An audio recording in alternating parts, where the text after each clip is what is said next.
Hello and welcome to the John Ark Show. On today's episode, we're going to interview Mark Thornton.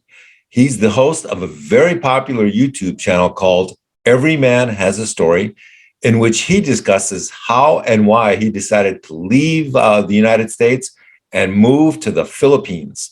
He also interviews other men on his show who have made similar decisions. Before we begin, I want to encourage you to subscribe to our channel for free.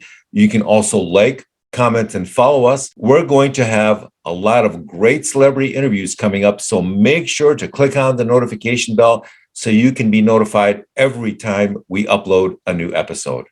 Now, let's say hello to Mark Thornton. Hi, Mark. Welcome to the John Ark Show. How are you today, sir? I'm great, John. So nice to see you. Very nice to see you, sir. So, Mark, before we begin, I want to commend you on something.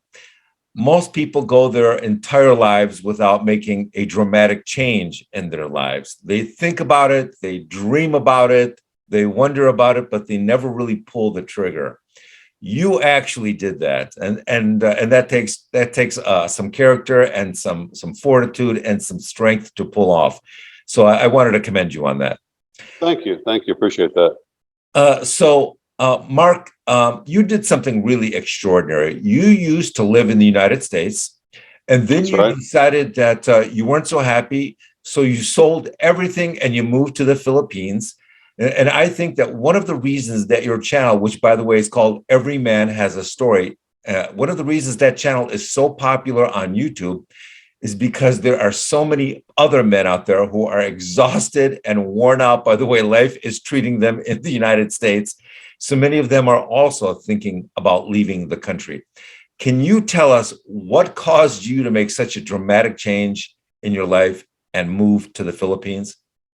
I sure can. First of all, I have to agree with you because I talk to people every day who are in the same situation as myself, and they just have to leave. They have to do something. So basically what happened is I've been in the entertainment business most of my life, art director, cruise director, mostly on cruise ships, but also in theater on land. And I had come up with an idea to sell a very high-end photographs by an artist named John Mitchum on Holland America Cruise Line, where I'd worked on Holland America before. And I'd worked over a year on this, got it all together with the head of revenue for all of Holland America and some of the vice presidents of Holland America and a person I thought was a good friend of mine.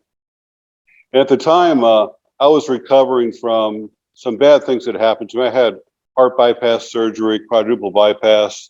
I'd gone through a bankruptcy, a divorce, and it had kind of 5 or 6 years of like a slowly decline in my quality of life and things were going on with me. And this was going to be my big break. It was a big deal. We could make millions of dollars with this. And I put the whole thing together, drove back and forth to Miami several times, had meetings with these executives at Holland America, and they agreed on everything. And unfortunately, I trusted people and I didn't get it all in writing. It was all, a handshake and, promises. And right before they were supposed to launch the program, my friend, who I thought was my friend, called me up and said, "Hey, Mark, got some bad news for you. I'm sorry, but Holland America's decided we don't really need you, and they're going to go ahead in a different direction." And so he took my whole idea with Jeff Mitchum, the artist. He didn't stand up for me at all.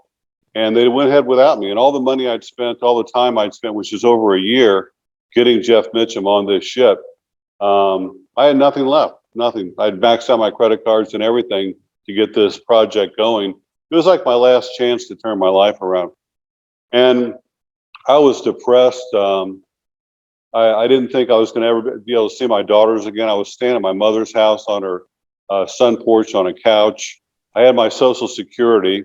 Unfortunately, just my credit card bills ate up all of it except for $300 a month. I had a car that was paid off, but it was like when I bought that car, it was like a $50,000 car, and now, even though it was in mint condition, it was worth like $6,000. So I just decided I needed to do something, go somewhere where I could afford to live, and I thought I was going to go to Thailand. And then I started watching videos on YouTube, and I came across the Philippines. Now, working on cruise ships, I knew a lot of people from the Philippines because there's a lot of crew members from there. And they were always very nice people. I thought, well, man, I'll go to the Philippines and I'll just try it out and see what happens. So I took what credit cards I had left. I bought a one-way ticket to the Philippines and sold everything I had. There's a few things I kept at my mother's house, a few things I put in a storage locker, and bought a ticket. And I told my mother, and my family said, I'm moving to the Philippines. They thought I was crazy. They were really worried about me. And I had two choices, like the way I saw it. It wasn't so much as being depressed. It was just being a point in your life where there's really nothing left. I have two daughters who live in England. I thought, well, I don't have a house for them to come visit. I don't have the money. I'll never see them again. I don't have a job. I'm 63 years old. There's really no options left, as far as anything. And I was going to kill myself. I'd actually bought a rope and everything, and I even knew where I was going to do it. And my mother plays bridge on certain days. I said, well, she's playing bridge, I'm going to go to the park in this part of the woods and just end my life. And the day I was going to do it, it snowed or something, and she couldn't go. I know it rained. It rained, and she didn't go play bridge.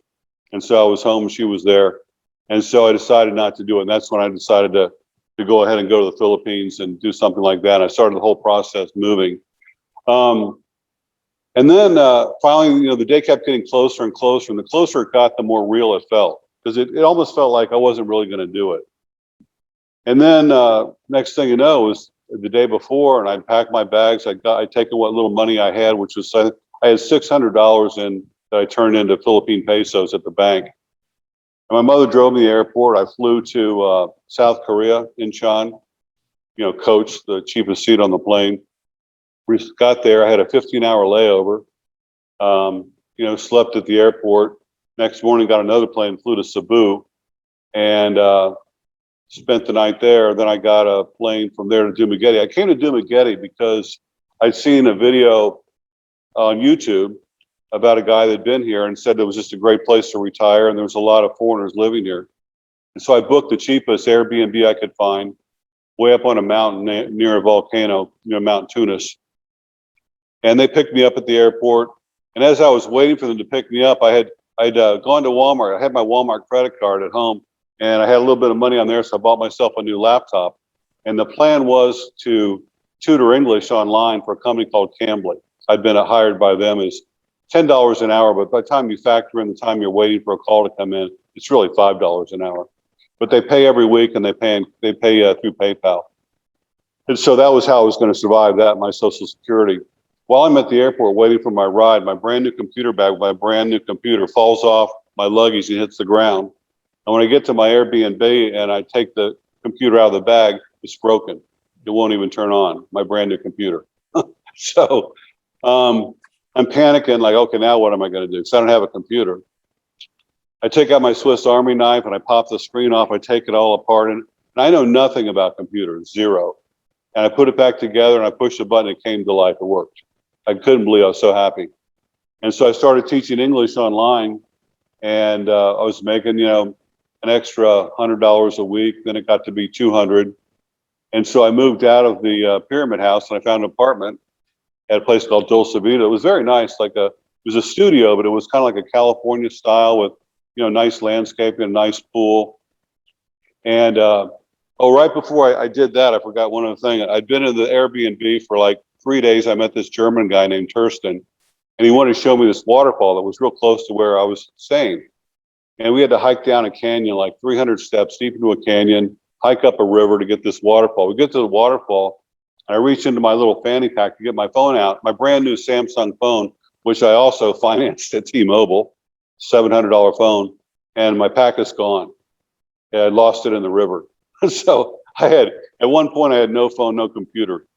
But two boys found it a couple of days later at the bottom of the river. The phone was ruined, but I was able to take out the SIM card, and I bought the cheapest phone I could find at the mall, and basically started teaching English. And slowly, my life started turning around. But after 2 weeks, it was almost like a bad spell was broken. I felt totally different. All of a sudden, I started meeting friends, like guys my age, and they'd show me around and invite me over for a drink or a cup of coffee. And my tutoring was going well. I was having fun with Cambly. Basically, you're not teaching English. It's just people who want to have a conversation with a native speaker.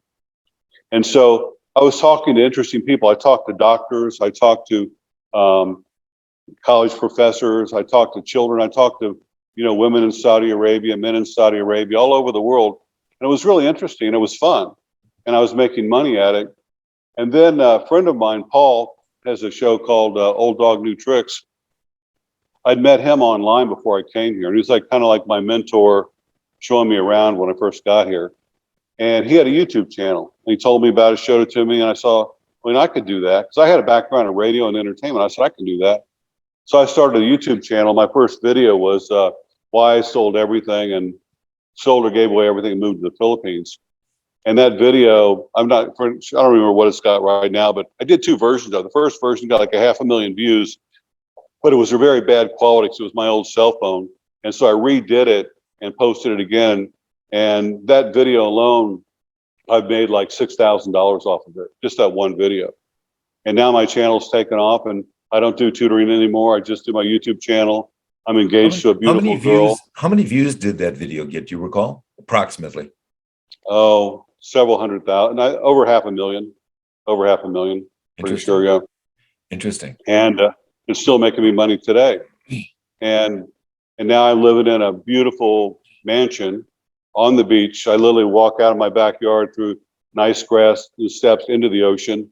The owner of the house is a multi-millionaire Australian, and they have the lower half, and I have the whole top of the house to myself and my girlfriend. We got 3 bedrooms, 2 bathrooms, beautifully furnished, hardwood floors, marble, granite. This place would be $4,000 or $5,000 a month in America, just about anywhere. And I've got it for $600. So you've answered about 25 of my questions with just that first sorry. I rambled on. Sorry. No, we're going to have fun with this. So, there are all sorts of countries that you could have gone to, Mexico, Central America, all, much closer to the United States. What really steered you towards the Philippines? Was it really that YouTube video? Yeah, it probably was, John. I've been to over 100 countries. I've been traveling around the world my whole life. I've been to Mexico. I've been to Colombia. I've been to all these other places. I've been to Thailand. The video I saw of the first apartment complex I lived in, not the Airbnb, the first one, sometimes you see something, just something clicked. I said, that's it. That's where I'm going to go, right there. And I couldn't afford it when I first got here. So I had to wait until I made some more money until I could afford it. It was like $400 a month for that place. And plus you had to have like first, last month rent and one month's deposit. So it was really $1,200 to move in there. And so I just saved that up. I'll tell you what took some guts is moving to another country with $600 in your wallet. That to me, some people said it was pretty stupid. I mean, that is just incredible. So, and you weren't rich when you left. You didn't have I'm presuming you did not have a lot of contacts when you went over there. No one. It's quite a leap of faith. It's an incredible leap of faith. And it's like walking the casino in Vegas and putting everything down on black. And if you lose, you're broke. If you win, your life turns around. It's almost like that. And also, as I listen to your story, it sounds like the universe keeps pushing you to the edge. And then just when you think you can't take it anymore, you get a little reprieve and something happens, like you get your laptop fixed, something happens to always pull you back from the edge. So you continue to progress, you go to the edge, then the universe intervenes and helps you. It's very interesting. Yeah, but John, the thing is, it's like this bad luck spell, whatever it is, it just ended within like a week and a half of being here. And every day, I swear, every day since then, I've been here for 2 years last month, 2 years. Every day it gets better. Something happens every day where it's better than the day before. Somehow my life improves a little bit every day. I meet a new friend. I get a great interview on my YouTube channel. I'm trying to buy a cruise ship for $20 million. I mean, all these things are happening and it just keeps getting better and better, and now it's like I expect it. Like when I was in America, I wake up and I'd be dreading it. Like, okay, what's in the mailbox, as far as a bill, or I had a letter from the IRS. I got sued by the IRS before I left for money that I never even got. I work for a company, this is like part of my whole downfall. I work for a company that went bankrupt. They owed me $70,000. They filed a 1099 on me that they paid me $70,000. They only paid me about $7,000. and I had to pay taxes on money I never got. I'm still making payments on it, on money I never even received. Now you Things said, like that were happening to me. yeah. Now you said that your life changed in a very short time once you got there. Do you think Yeah. that was the result of the Filipino people being so warm and welcoming and friendly, as compared to some parts of the United States, which are a little less, social? Do you think that may have had something to do with it? No, not really. I mean, the Philippine people are very nice. They're wonderful people. They really are. But no, that wasn't it. It was like this dark cloud wasn't here. It was Right. on the other side of the planet. And Right. the people I met that helped me were mostly expats, were foreigners. And Yeah. I had like the first group of friends I had were kind of like broken toys, they all had their stories of why they were there. And it was usually failures and things like that. And, broken marriages and bankruptcies, and very similar to the things that happened to me. And then I moved out of there to another place that was a little bit nicer called Big Rock. And the people I met there, the friends were, they were retired with, a pension. They were retired with Social Security. They owned a business at one time. They were a different class of people, more successful in their lives. And then I left there and I moved here. And now, I spend most of my spare time with someone who's worth millions and millions of dollars. He's like my best friend. And other people I'm meeting are like they're politicians, and they're people that are very successful on this island. And it's just like I keep moving up the ladder without doing anything really. It just seems to be getting like that, getting better. And I can't really explain it, but yeah, the Philippine people are very gentle people. Jim Getty's called the city of gentle people. And I'll tell you a story, John. I bought a motorcycle about a year and a half ago. And it was a Chinese motorcycle, looked cool, but had some problems with it. And I was downtown one day, and like 8:30 at night, in a part of town where there's really not a lot going on. It's kind of like deserted almost. I get on the bike, it won't start. And what had happened is the throttle cable had broken. And this boy is like, 20 something years old. He sees me sitting on his scooter, about 100 yards away. He comes over, and his English isn't that good. He tries to help me. He gets some tools out of his toolbox under his seat, and he figures out what's wrong, like the cable's broken. And he says, well, I know where there's a mechanic. I said, great. It's like 3 kilometers away. So he gets on his bike. By now it's like 8:30, 9 o'clock. Goes somewhere, finds a mechanic, brings him back to my bike. And the two of them, they're using their cell phone flashlights as light, work on my motorcycle for about an hour. And they had to go back and forth twice to get the right cable, and they fixed it. And then I tried to pay them, and they wouldn't take any money. They wanted like 200 pesos, which is like $4 for the cable. And they wouldn't take any money. And I finally insisted. I gave them like, $10 each. But they saved me. I didn't know anybody to call. I didn't know what to do. I mean, I had money to get a tricycle or, back home, back to my apartment, but my bike hadn't been left there on the side of the road. And total strangers just came and helped me. Total strangers, things like that have happened to me. Once again, the universe is intervening on your behalf. Exactly. Very Yep, interesting. that's right. Yeah. So you're there for a while. What about dating? How were you meeting? Yeah, well, was it entirely when I online, first or came, like were you God going likes out to the bars? I'll tell you all that. When I came here, I had no intention of getting a relationship, meeting anybody, because I couldn't afford it, John. I was literally, my first week here, I was eating beef jerky and almonds that I brought with me. That was my food, and drinking water. But then once my life started turning around, after about 2 months, I guess it was, I had money and everything.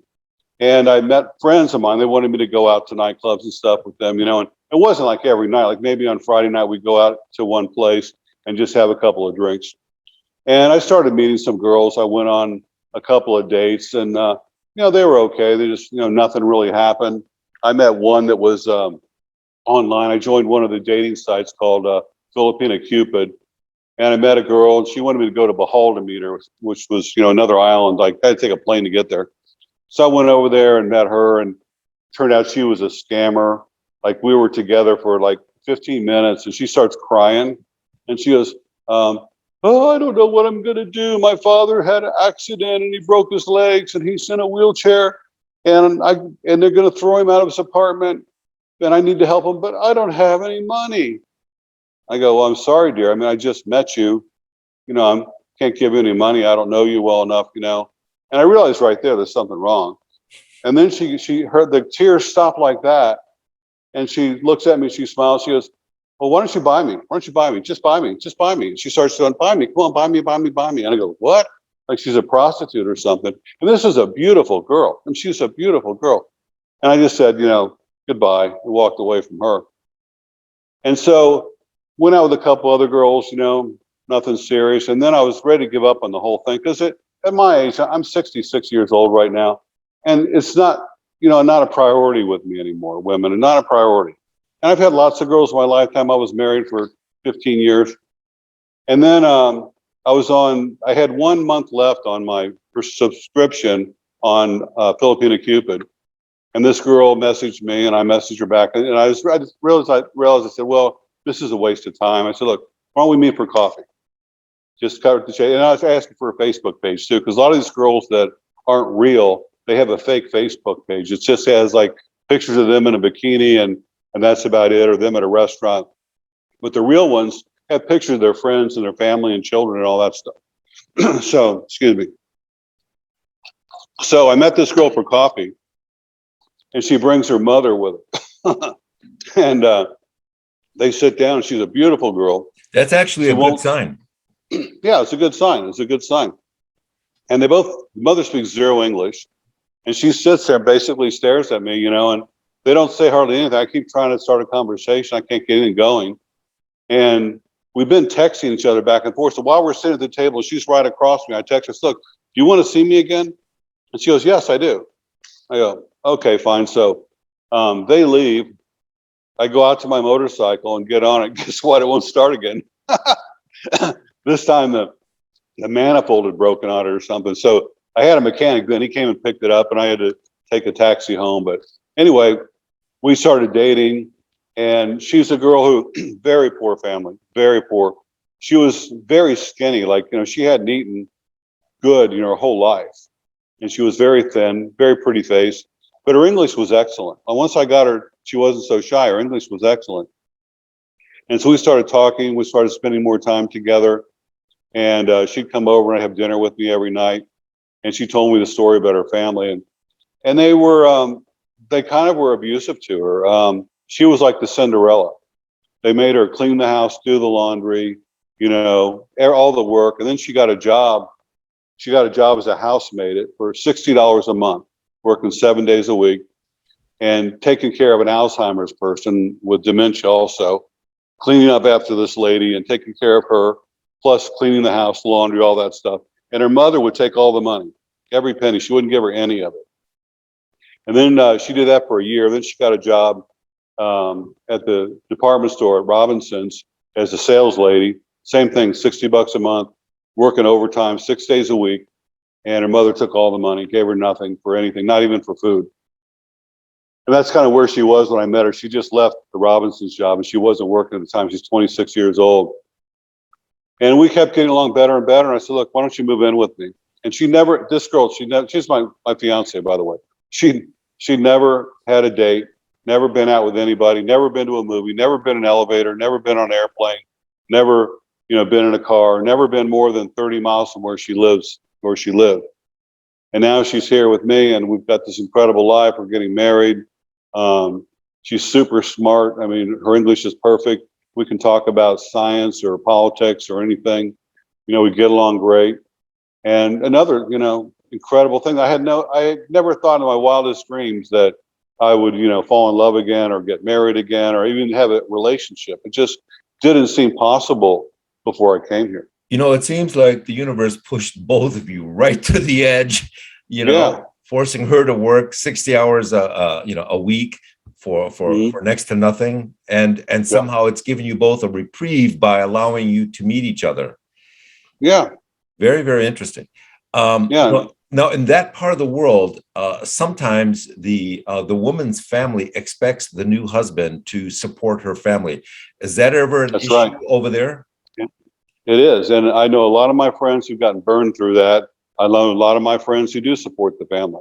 Mm-hmm. And so when we first started dating, it's when the COVID first hit and her father wasn't working, her mother wasn't working. So I was bringing food over to them, all the time, bringing food to them and giving them a little bit of money here and there.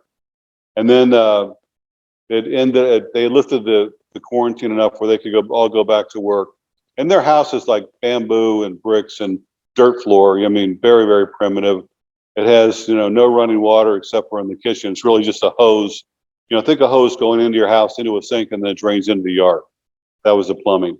And then they have what's called a CR, which is basically what you and I would call an outhouse in the back. And I was making decent money then, and it kept getting more and more all the time with my channel, and I was still doing the tutoring. And so I went to her father, who is a builder, it's a carpenter by trade. So is her two brothers, both know how to build stuff too. And I said, look, I'll buy the materials, and every Sunday on your day off, you guys work on the house and try and fix this house up a little bit. Let's start by putting in a concrete floor. And so I did that. I bought all the stuff, and they put in a concrete floor. It took a couple of weeks to get it done. And then I did the rest of the house. And then I bought them all these cinder blocks. And the walls on most houses were just pieces of bamboo sitting there. And so we built the walls all the way around the house. And then we rebuilt the outhouse in the back and made it part of the house. And at the same time, my girlfriend, Jen, her sister met a guy online, actually through our channel. She was interviewed on my girlfriend's channel. This guy saw her. He reached out to me and said, I'd really like to meet her. And he seemed like a nice person. And so I forwarded his message to her sister named Charlene, and they started communicating back and forth. Well, this guy started sending her money. And I tell guys all the time, do not send money to girls you don't know. Fortunately, her sister's an honest girl, just like Jen is, but he was sending her like $600 or $500 a week, which is a lot of money here. That's a lot of money. And so the family, instead of like my plan of fixing their house a little bit up every week that I was paying for, they threw that out the window. All of a sudden, they were adding a bedroom. They added a piggery in the back. They decided their roof wasn't good enough. They wanted one made out of steel with the metal roofing, and you had to get a welding machine to do all that.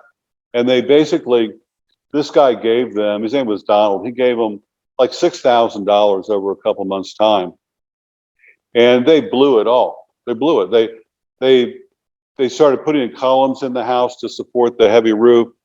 They had a big party for her brother for his birthday. There was a festival, they had a big party for that. They bought a karaoke machine. They bought some speakers. They had loans that they owed money on. They paid all those off.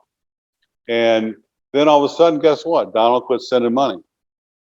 And they said, oh, well, Mark will come back and save us and turn things around. I said, no. I said, look, a deal's a deal. Like when I tell somebody what I'm going to do, I keep my word. Our deal was I pay a little bit, I buy all the materials, you guys do the work. Oh, that's something else. Instead of doing the work themselves, they hired all these workers at like 500 pesos a day to do the work for them. And that's how they blew through even more money. And I just said, no. I said, you had an opportunity to have your house completely redone. It would have taken maybe a year or so, but it would have been done. And now you've got a house that's not finished. You've got all these big pillars there where you don't have the money to buy the roof to go on them. You still have dirt floors in the kitchen area where that was my next plan. That was the next part of the project. And you insisted on doing these other things like putting a bedroom and a piggery. And so, yeah, I'm not giving them any money at all now. So once you stopped giving them money, how did that impact the relationship between you and her parents? They still like me and stuff, and I could go over there, but I just don't go there anymore. Jen just goes over there. My girlfriend doesn't want me to give them any money. She hasn't asked me to. She said, she said, I understand. You did all you could, and they just wasted the money. Why would you give? And the money that they spent, the majority of it wasn't my money. It was donated by somebody else. But so if it wasn't for, I did a whole video on their house. That's how this whole thing started, and showed everybody where they were living. And I didn't ask people to donate; they just did. And so I gave them all the money, and they just wasted it. They didn't do what they could have done. It was a chance to change their lives, and they just wasted the money. Now, you mentioned that Jen was working for $60 a month, which is just incredible sounding to me. Yep. Tell me about the cost of living in the Philippines. What do you think the average man has to spend each month on rent, food, and other basic staples just to live like a comfortable human being? Well, I'd say like there's a worker here where I live, and he's here 6 days a week. He works 8 hours a day and takes care of everything, like the yard, the garden. I mean, there's a fish pond here where they raise fish, and he's constantly working, never stop. And he's getting 300 pesos a day, which is $6. He works 6 days a week. Skilled people, like say a carpenter, bricklayer, something like that, electrician, they're making 500 pesos a day, which is roughly $10. And everybody here works 6 days a week too. They don't get 2 days off. They only get one. Now, can you compare what you were paying for rent in the United States to what you may be paying for rent in the Philippines now? Is there a big cost savings? Oh, huge. Yeah. But I wasn't paying rent. I had a house that I lived in for 15 years that I paid $500,000 for, which got repossessed. And I don't remember last time I had an apartment. I had always had houses I was renting, but when I was in Utah, the last house I was renting, which was a brand new 3-bedroom house with views of the mountains, I was paying $1,600 a month. Now right now, if I went back to say Kentucky where my family lives and wanted to get, say, a 1-bedroom apartment, you're looking at probably about, I'd say at least $700-800 a month, maybe more than that, maybe $1,000. And so right now I'm paying $610 for a spectacular 3-bedroom home right on the beach. I mean, right on the beach, all landscape with beautiful flowers and trees and everything. Yeah, it's almost fantasy-like. It's amazing. It is. Yeah, it's beautiful. It's like you're being rewarded for something incredible you did in the past or something. You're just. It must have been in another life. I don't know what I did to deserve this. But So when things are going wrong, though, John, it's like I don't like some people say, poor woe is me, and what have I done wrong, and God hates me or whatever, or something good happens, they say thank you, God. Anything that's gone wrong in my life, I blame myself. I mean, I made the decisions like this business. I decided to go in business with these guys. I'm the one that trusted them. I'm the one that didn't get it in writing. And actually, they lost everything because with COVID, they've invested all this money on all these Holland America ships with putting the photographs on there and all the stuff you have to set the whole business up. And they lost all their money. So they did me a favor. I didn't lose any money. I just lost my idea. And so, here, food is about the same price. Rent is where you save the most money. Gasoline's more than America. How much a gallon? It's by the liter here, John. So right now, I think it's like 59 pesos a gallon, and 50 pesos is $1. Okay. So a little over a dollar a liter. I mean, sorry, 59 pesos a liter. So it's a little over, $1 a liter. Okay. So right now, crime and social unrest in America are exploding. How is the crime over there? I don't see it. I mean, I was just, because we're doing this cruise ship thing I'm trying to start, my partner said, well, he looked online and they said something like Philippines is on the do not travel to list. Like it's not safe to come here. And they're saying the murder rate is like 15 times higher than America. And I don't know where they got that number from, but there's been murders here, but I've never seen one. Not on the news. There's nobody walking around with guns. I've never seen two Filipinos or even two foreigners argue. I've never seen anybody angry at somebody else here. I leave my motorcycle helmet hanging on my motorcycle no matter where I go in the Philippines. Nobody's ever stolen it. I've left my keys in my bike before by accident. Nobody's ever stolen it. Yeah, there's petty crime. Like my girlfriend left her flip-flops on the beach the other day while she went snorkeling. Somebody took those, but I just don't see it here. I mean, I've never felt safer. Like when I go to an ATM and get money out, which is how I get my money every week. I take money out of the ATM, and I never like looking behind me like some guy eyeing me, getting ready to rob me or something. It just doesn't happen. And if I'm at the store and putting my money in my wallet, I don't worry that someone's going to follow me out and rob me or steal from me or anything. I just feel I've never felt safer anywhere I've ever lived in my whole life. Now, is that the case? Do you think that's the case throughout most of the Philippines or just in your region? I think it's probably in my region, but I think maybe Manila and Cebu are different. I was in Manila. I went there to buy my motorcycle. I had a guy like at the mall following me around trying to scam me, like offering me prostitutes and stuff. And trying to sell me Viagra, and there was like, different people, shady characters around. But that's Manila. When I was in Cebu, I didn't have that problem. That's where I first flew into. And here, there's something else. Is like, when you go to Mexico, I lived in Mexico for over a year, and Mexico can be dangerous. Mexico? What part of Down Mexico? in Cancun. Yeah. And I used to drive around a rental car at 3 o'clock in the morning there, and Mexico, you got to watch yourself. The police are corrupt down there. There's a lot of crime, but here, I just don't see it. Right now in Mexico, tourists, the police are walking up to tourists in Cancun on a regular basis and at gunpoint forcing them to go to the nearest ATM and withdraw money and give it to the police officer. That's how bad Mexico is. Well, you know what they were doing to me is like, when you have a rental car down there in Cancun, there's only so many makes of cars, right? One of them is a Chevy. They call it a Chevy, literally called a Chevy, little, 2-door, 4-cylinder, 4-speed rental car. And they know these cars. And down there, they've got Walmart. They've got all the, regular, Best Buy, things like that. And I was staying at 5-star resorts along the beach there, where I had a business going on down there. And I'd be driving to like Walmart, and this cop would pull me over, show me his radar gun, say, you were going like 75. I said, no, I wasn't. I was going 45. No, you're going 75. And he said, you can either give me your license and you can pick it up at court, or you can pay me $100 right now. And so the first time this happened, my business partner at the time was with us, and he was driving. He was scared. So he gave the guy $100.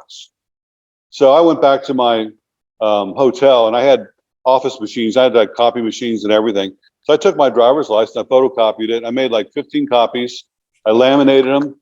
And every time those cops would pull me over, say, give me your driver's license or $100. Okay, fine. I gave him the driver's license and drove away.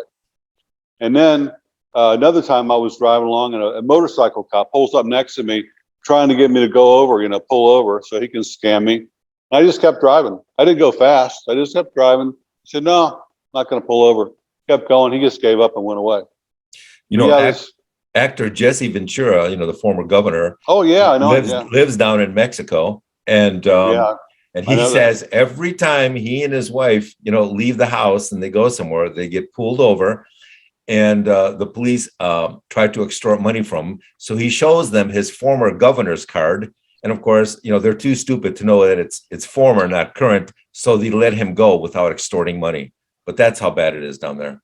Yeah, it is. So that's one reason I'm not there. Mexico is a beautiful country and nice people. I got friends who live in Colombia, and that's a place I've been to. I've been to Cartagena, and it's a great place. People think when they think Colombia, you think cocaine and all that stuff, but it's all been cleaned up. And a lot of people say it's a wonderful place to live. Really nice people, nice food, low cost of living. Portugal's another place that's really great to live. If I ever left here, I'd probably go to Portugal and try it out there.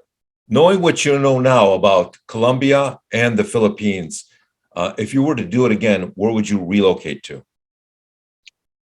Probably here. The reason is that in the Philippines, English is basically everybody's second language. Oh. And all the signs are in English, all the documents are in English. So that's one reason. I don't speak any other languages. But that's the only reason. I think Colombia's great. I wouldn't mind living there, but I would go to Portugal first because I like Europe, and my daughters live in England, and it's closer to there. How would you compare the character and integrity and likability of women in Colombia to women in the Philippines? They're both beautiful and friendly, and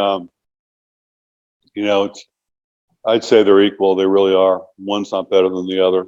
I bet that's another thing. A lot of guys come here for the women because in the Philippines, there's no stigma to an older man, a younger girl.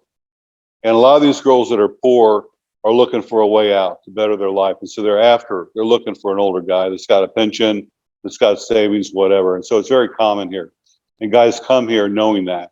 I did not do that. I didn't even know that till I got here, even though when I worked on ships with Filipinos, mostly men, but also girls, I didn't even know that was part of their culture. It's like, but it's perfectly acceptable here. And I think that's one reason a lot of guys come here. But the same thing is true in Cartagena too, in Colombia, younger girls with older guys. You see that there too. Now, it seems like a lot of people do not drive or own cars in the Philippines. Is that because of the cost of the vehicle or the Yeah, roads or something the else? cost. That's the cost. And it's like, so you'll see a whole, they have motorbikes. I mean, literally like, not motorcycles, but motorbikes, like a, what you would call like a Vespa, type thing, it doesn't shift gears or anything. It's all this, centrifugal clutch. And, you'll see a whole family on one of these, like, mother, father, a baby, two kids, all on this motorbike riding around with no helmets. That's how they No. get around and they carry everything on them. I saw a guy one time when I first moved here on the main road, like the main road where the trucks and cars are and everything. He's got a little 125 motorbike. He's got a full size pig, like a 200-pound pig, hogtied, hanging from the handlebars, and he's weaving all over the road because this thing's trying to get away. And you see all kinds of stuff. They'll carry a 10-foot ladder on their shoulder on a motorbike. They'll drag rebar, the 12 feet of rebar on their motorbike, sparks coming off the back. I mean, TVs, mattresses, you name it, they'll carry them on their motorbike. Now, does the Philippines have Walmart or Costco or No, Amazon deliveries? no. Well, I ordered my new computer on Amazon. It got here in 2 weeks. So Amazon will deliver here, but not everything, just some things. So it And just they takes a charge little you, longer. yeah, they charge you customs and an extra shipping. But they have what's called Shopee and Lazada here. That's their online shopping. It's pretty good.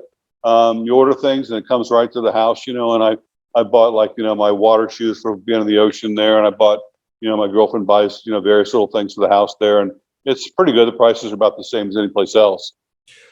So, what are the divorce laws like in the Philippines? Are they fair to men or foreigners, or do they skin Americans alive in divorce court over there? Well, there is no divorce court. It Really? doesn't exist. It's How's that illegal. possible? It's It's illegal illegal. to get a divorce in the Philippines. Yeah. When you get married to a girl in the Philippines, you're married forever. Now, the only way out is what's called an annulment. The only thing about the Catholic Church, an annulment, and it's the church isn't doing it, the government is, but they're just really scamming. They're just hitting you up over a bunch of money. It'll cost you like 4 or 5 grand to get an annulment in the Philippines. And So, but get this: say you're married to a girl, it doesn't work out, you move out, she gets a boyfriend, you get a girlfriend, and you're living with this other girl someplace else. If her family finds out or that girl finds out, they can have you arrested for adultery and put in jail.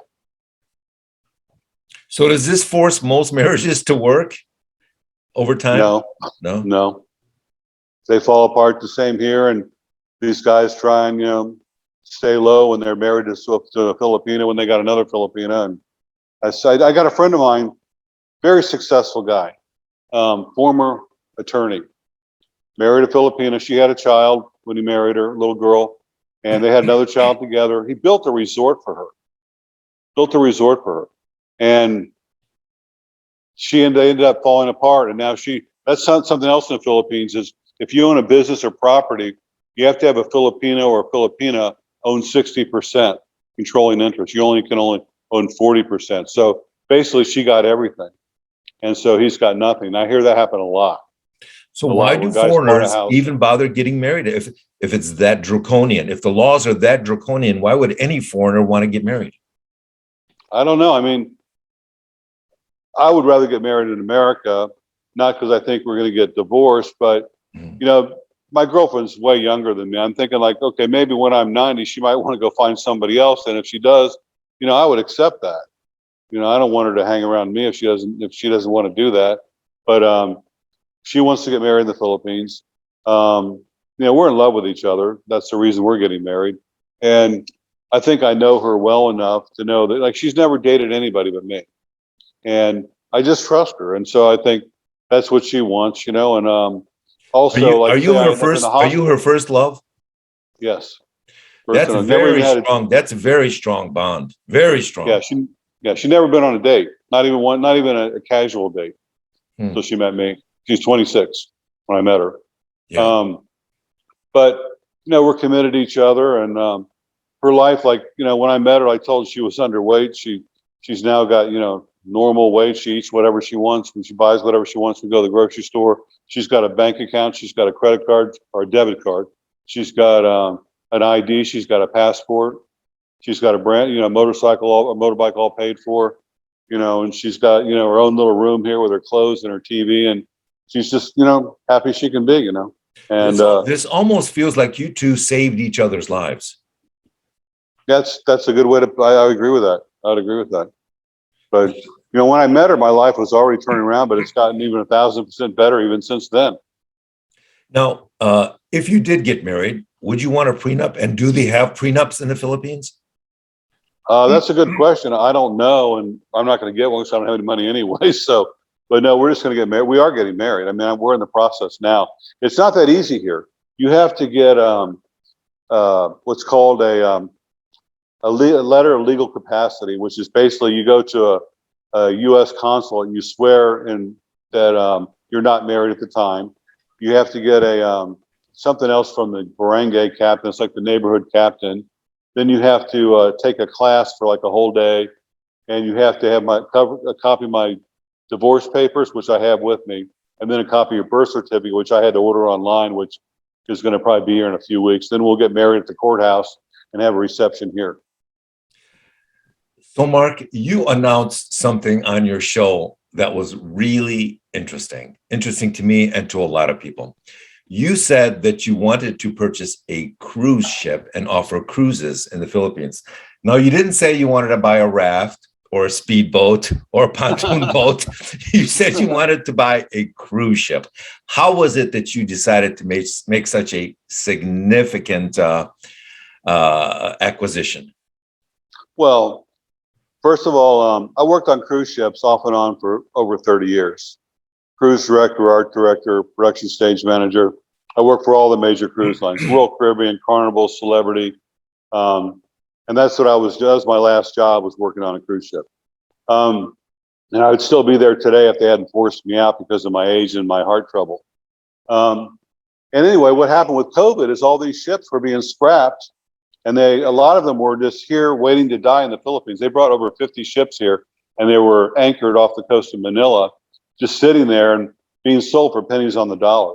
And I kept thinking, there's an opportunity here. These are ships I worked on. I knew these ships inside and out. And I kept thinking about it. I contacted a broker, about a year and a half ago, and just trying to decide what I could do with them. I thought about doing world cruises back to back. And then I thought about doing the Philippines because there's 7,000 islands here and there are no cruise ships.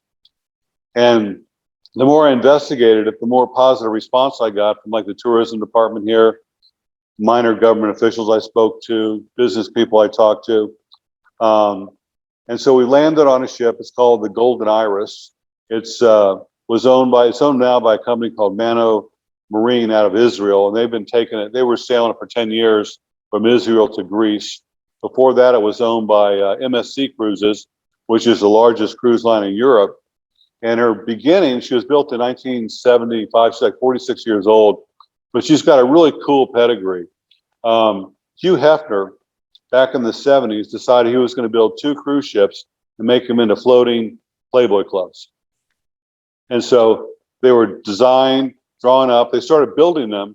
And then halfway through the build, I never found out what happened, but he pulled out of the deal, changed his mind, whatever, and he sold the ships to Cunard, one of the largest cruise lines in the world, especially at that time. And so they took the ship, finished building it, and named her the Princess. And then when she was finished, they took her to New York to be christened. And guess who christened her? Princess Grace of Monaco. There's pictures of her smashing the champagne bottle against the bow of the ship. And so I thought that was really cool. And then there's been all these omens that this is the right thing to do, because the broker of the ship told me that the company that's selling it, they have an office in Monaco, and in Monaco's, she was Princess Grace of Monaco. That's where their main office is. The company is going to be managing the ship for me. The person I'm talking to now that could possibly, she raises money for real estate deals, hundreds of millions of dollars. Her name is Jillian, the same name as my ex-wife. And so all these little signs keep coming. Every time I get ready to give up, something happens. I got ready to say, well, I'm never going to get $20 million. And then I had a guy that manages $1 billion hedge fund emailed me the other day and said he saw my video. He looked at my proposal. I sent it to him, and he's really interested. He's trying to help me, raise this money. So I don't know if it's going to happen or not, but if it doesn't happen, it doesn't affect my life one way at all. But if it does happen, it can be really great. When I first heard this story, I thought, how is this going to be possible during a pandemic? Now, here, they're already exploring new lockdowns in the United States. Is there any talk of imposing new lockdowns in the Philippines? It already happened. It's already happened in Manila. We just pulled out of one like a week ago, and it keeps coming back. This Delta virus is here. So are they locking down again? Are they locking businesses down again? Not yet, because there's kind of a fight between the governor and the other politicians, and there's 7,000 islands there. They each have their own leaders on them, and they just had enough. I mean, it's really hurting people here. People are starving. It's businesses are going bankrupt. People don't have jobs. It's really, really bad, and so they want to open things up. And I haven't seen the cases here that you see in America. And I was wondering, why aren't these people getting sick? And I think they're not doing it. They did no testing, so they don't know who's sick. But my theory is that they grew up like my girlfriend did, in unsanitary conditions. Outside, animals around, all this stuff. Exposed to perfectly everything their whole lives, and so they probably have really strong immune systems. And also, your average Filipino is like in their mid-20s. So they're at the peak of their health. And I think they probably got COVID and they just didn't get sick. And I don't know why my girlfriend hasn't got sick. I mean, we've been to weddings, we've been to parties and things where nobody's wearing a mask. There's all these people. There's no place to wash their hands. There's no nothing. They're eating cooked pig with their fingers and nobody's sick. And so maybe that's why, I don't know. But right. I got sick. I got COVID myself back, it was January of last year. And I was really, really sick. It was before they even knew they didn't really give it a name back then. It was like early, in last year or the year before, whatever. And I was really sick. I was sweating through my sheets at night, dry cough. I couldn't sleep. My eyes were all red. And I was sick for like 2 months. And my friend Paul, he was sick. His girlfriend was sick. A lot of the older expats around here were all sick. Oh, listen, when I was a kid, I grew up in this neighborhood, and there were some kids living across the street from us. One kid, his mother never let him go outside, and never let him, do anything even remotely adventurous. Yep. And then next to his house was another kid whose mother never even bothered to see if the kid was still living. He would just go outside, roll around in the mud, do whatever he wanted. Yep. The kid who rolled around in the mud never got sick. The kid who was, always being taken care of by his overly protective mother, he got sick all the time. So, I think that's true. There's truth to that. I mean, children need to be exposed to germs and stuff while they're young and strong and can fight them off. And I heard the same thing about asthma, that there's a lot of asthma cases of children who are raised like apartment complexes where, say, a high rise in New York City where it's all nice and clean and they don't get exposed to, animals or anything or dirt. I mean, I was in the woods and stuff when I was a kid, in the creeks and the rivers, getting dirty, not washing my hands, playing with dogs. And, it's helped me, Plus, I've been around the world and exposed to a lot of stuff, too. Yeah. Is it possible to just lease this ship with an option to buy at a later date to minimize your risk? Or do you have to purchase it for this project? Well, actually, I would love to do that. I thought about that, a lease option, which I actually bought a building. I used to own a roller skating rink in Utah, and I bought that for the lease option. And that'd be a great way to do it. But I don't know if they would do that or not. I mean, this Israeli company that we're dealing with, they're hard to deal with. They don't want to give me any information. Like, they won't even tell me what the fuel costs are on the ship. They won't tell me what their expenses have been for the last 5 years or even 1 year. And so we're trying to have to figure all this stuff out. And I think they just want to get rid of the ship. But I might throw that out there. But but the thing is, if I do a lease option, they're asking $15 million. So if I do a lease option, they're going to want to make it $15 million because they're helping me out with putting down, say, 10 or 20%. Whereas I'm going to go in almost at a salvage price offer and say, like, how about $7 million? Because I've still got to take the ship and put it in dry dock, lift it up out of the water, and all these inspections have to be done, even though were done back in 2019, and the ship hasn't sailed except for maybe 2 or 3 cruises since then. These certificates, and there's loads of them, are all expired. And so in order for the ship to be, licensed again and seaworthy with passengers, all these things have to be checked out. And that's going to cost $2 million just for that. Mark, So, when you're going through your due diligence and you're asking them very straightforward questions like fuel cost, and they say, no, we're not going to give that to you, what justification do they give you for not revealing that information?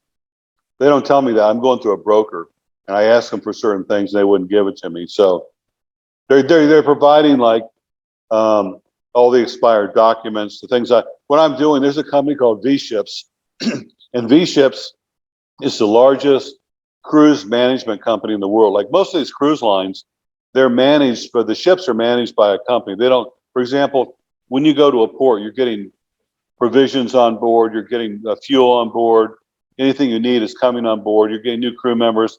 These management companies take care of all that for you. And so if you decide you want to sail from the Philippines or from Greece to the Philippines, and you're going to all these different ports, they'll arrange everything for you on the way. When you pull into whatever country, it's all set up. There's a guy waiting for you. The fuel's there, the food's there, whatever you need. But they also take care of the insurance. They insure the ship. They inspect the ship. And so they're going to this company, V-Ships, once I agree on a price and they agree on the price, the company is selling the ship, V-Ships, they have an office in Greece also, which is great because Greece is shut down now because of COVID. They will inspect the ship. They won't take it out of the water, but they'll inspect it from top to bottom. And that's going to cost me 13,000 euros, which is about $15,000. And then with that, we can take the ship, lift it out of the water, do the dry dock, and just many little things that need to be done will be taken care of. And then after that, we're ready to reposition it from Greece to the Philippines and start sailing here. But we're not going to be a Philippine cruise line. We're going to sail in the Philippines, but the ship's registered in Panama, and I don't want to have any businesses registered in the Philippines. So we haven't decided what country yet, but it will not be in the Philippines. It will just be sailing in the Philippines. Now, whenever somebody representing themselves to be the owner of something that they're attempting to sell you refuses to answer your questions, doesn't that give you pause for concern? Yeah, well, it's not the owner.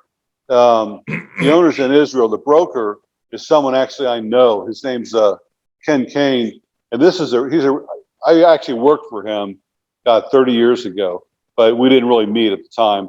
He came up with the whole concept of Windstar cruises, these beautiful sailing boats that are all suites on board. And he came up with the concept. He sold it to investors. They started the cruise line. He designed and built the ships. He's a marine architect and was president of the company while I was their first cruise director many, many, many years ago. And we started, like, when I was talking to him on the phone, we started sharing stories. And, oh, yeah, I was on Windstar, and I worked there as a cruise director. So he's been around for a very, very long time, and I trust him. And he's brokering the ship. And he's the one that actually, when they were said 15 million, without me even asking, he said, Mark, I think you can get it for 10. So he's working on my behalf. But he said these guys are difficult to deal with. And so, that's okay. Is anybody else currently offering cruises in the Philippines? And if so, how are they doing? No. There were, back in like maybe the 70s, there were a couple of older ships that were here doing cruises in the Philippines, but that's since gone. There are ferries here that are just deplorable, going from island to island, owned by one company. I've been on them myself, and they're, they look like a ship, but they're really they pack them in like sardines. No safety, drill, none of that stuff. You didn't know where the life jackets are. I was on one sailing from Manila to here with my motorcycle. It was the only way to get it here. And I bought the best cabin on the ship, which is right above the bridge. It was like a suite, really nice cabin. I paid like $50 for it. And everybody else is on bunk beds out on deck, like literally bunk beds on deck or bunk beds inside the ship. And halfway through the first day at sea, it was a 25-hour cruise from Manila to here. This lady decides she wants to kill herself. And so she leaps off the side of the ship into the ocean. And so all the alarms go off and everything. And to stop a boat, any kind of large vessel, it drifts for several miles. You can't just like hit the brakes. And so they have to stop the ship. They got to turn around. Fortunately, it was a calm, sunny day, and they threw a life ring to her. and they turn around, and I'm watching all this from the bridge, from above the bridge, and they've got a Zodiac there, which is their rescue boat, right? And there's no motor on it. So they got to go find the motor, which is down the bows of the ship. These little Filipino guys haul the motor up there, and they're hooking the motor up, putting the gas tank on there, hooking all that up. Then they got to winch it up over and drop it in the ocean. And they eventually, like an hour and a half later, save her. She survived, but it delayed the whole, cruise for like an hour and a half. But yeah, we're gonna market it not to Filipinos, but to foreigners. We want to bring people in from Australia, maybe from Hong Kong, Taiwan, in this general area within, like, say, a reasonable flight here, and then open up the Philippines. There's places here like Palawan and Boracay. They're absolutely spectacular. I mean, Palawan is, Condé Nast said it was the most beautiful island in the world. But if you want to go there, if I want to go there now, if say there was no COVID, it takes, a plane ride, a bus ride, a trek, and all this trek to get there. It'd take me 30 hours to go there, maybe longer than that. Whereas on a cruise ship, I can pull up right next to it, tender people ashore, they can spend the day there, come back on, have dinner, lunch, whatever. I'm thinking there are a lot of men in the United States who watch what you've done, and they're thinking, you know what? I would love to go to the Philippines or that part of the world and meet a beautiful girl and restart my life. Do you think it would make sense to offer cruises marketed towards American men who would come out there and meet Filipino women on your cruises? Is there a market for such a thing? There probably is a singles market, and there's dating clubs here and things like that, but that's certainly not my thing. I don't want to get involved in that. And I get guys all the time. Oh, does Jen have a girl? Does Jen have a sister? Or, some girl for me? Or, these guys, they tell me their whole story on my channel. They send me long emails, and I don't want to be a matchmaker or get involved in any of that. I mean, I want to do cruises kind of like the way they were being done back in the 80s, where it was a lot more fun, but not as complicated. There's too many bells and whistles on these big ships. I worked on these big Royal Caribbean ships, and they've got all this crazy stuff, roller skating rink and bumper cars and all this stuff going on, and it's just too much. Where I'm going to have, like, instead of the variety shows that they have on these cruise ships now, where it's like a Broadway medley, and nothing but little bits of Broadway songs and singers and dancing around, or old rock and roll, something like that, on every single ship, every single cruise line. I'm going to have like a variety acts, like the vaudeville days. Have a really good ventriloquist, a really good dance team, a really good magician, a concert pianist, whatever. We had a guy on one time who did a whole Mark Twain act, things like that. So it's going to be really unique entertainment that you don't see on these other ships. So, Mark, if somebody wants to partner with you on this venture, what is the best way that they can reach you online? Basically, just you can send me a message to my YouTube channel. Basically, just send me an email. It's just Mark, F as in Frank, Thornton, THORNTON @yahoo.com. And every one of my videos, everyone has my email in it, in the description. Excellent. So I'm really easy to find. Well, I had a lot of people contact me too. Yeah, I believe it. As a producer, I've got tons of celebrity friends. And if this thing takes off, then maybe we'll talk about the possibility of working together to create some kind of exotic celebrity cruises where my friends come out and they meet their fans on your cruise ships, and maybe even meet a few Filipino women. Who knows? Well, I've done those. I was on Celebrity Cruise Lines. That was their theme when they first started. They had celebrities. They had Bob Hope on board, Sheeta Rivera, all kinds of people. And I was the production stage manager. In one contract, I got promoted from assistant stage manager to cruise director in 6 months on the very first ship, the Celebrity Horizon.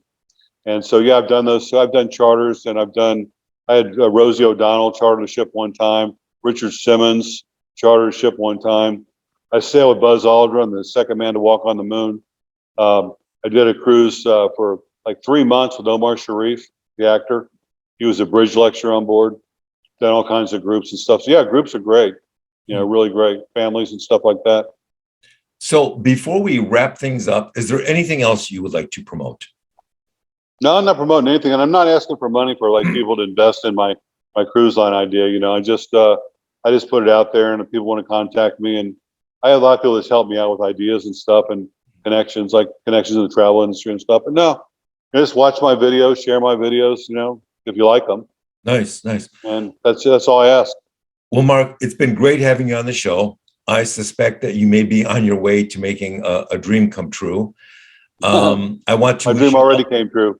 yeah, well, yeah. I want to tell you that I want to wish you all the best and tell you that you're always welcome back on the show. Thank you so much. It's a real honor to be on your show, and I really enjoyed talking to you. All right, Mark. Thank you for your time. My pleasure. Good night. Good night.